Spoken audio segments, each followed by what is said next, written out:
বাংলাদেশে প্রথমবারের মতো গড়ে উঠেছে সম্পূর্ণ বাণিজ্যিক ভিত্তিক একটি রেস ঘোড়ার খামার। নামের সঙ্গে মিল রেখে এর মালিক মোহাম্মদ শরীফুল ইসলাম সঞ্জু খামারটির নাম রেখেছেন সঞ্জু হর্স ফার্ম।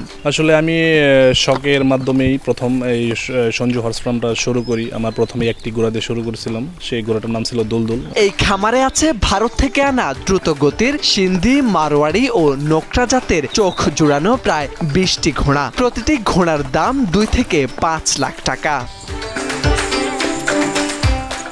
সঞ্জুর ঘোড়ার প্রতি ভালোবাসা শুরু হয় ছোটবেলা থেকেই। রেস খেলায় অংশ নিতে তিনি তৈরি করেন এক নতুন স্বপ্ন।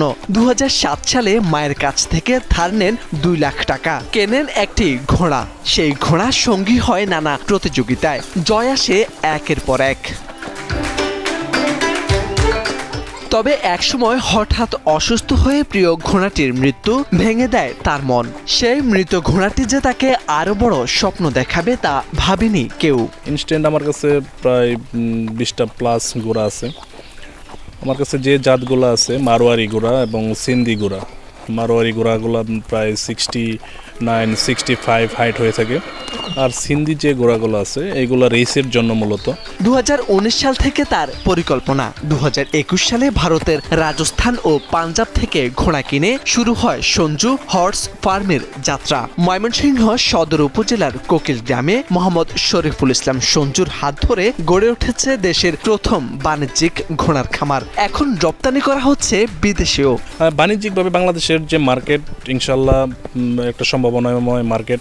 কারণ এই কারণেই যে আপনি বাংলাদেশের গভর্নমেন্টের দিকে তাকিয়ে দেখবেন, বাংলাদেশ পুলিশ, বাংলাদেশ সেনাবাহিনী, বাংলাদেশ আনসার, এরা প্রত্যেক বছর দেশের বাইরে থেকে অনেক দামি দামি ঘোড়া ইনপুট করে থাকে। একটা সময় যদি গভর্নমেন্ট আমাকে হেল্প করে, সব দিক থেকে আমাকে যদি হেল্প করে, আমাকে সহযোগিতা করে, আমি বাংলাদেশে ভালো মানের ঘোড়া উৎপন্ন করতে পারবো ইনশাল্লাহ। এটা আমার দৃঢ় বিশ্বাস।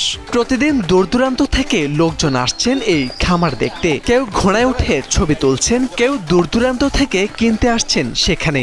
সেনাবাহিনী, আনসার একাডেমি এবং উচ্চবিত্তদের কাছে ইতিমধ্যে বিক্রি হয়েছে অনেকগুলো ঘোড়া। মোরশেদ আলম, সময়ের আলো।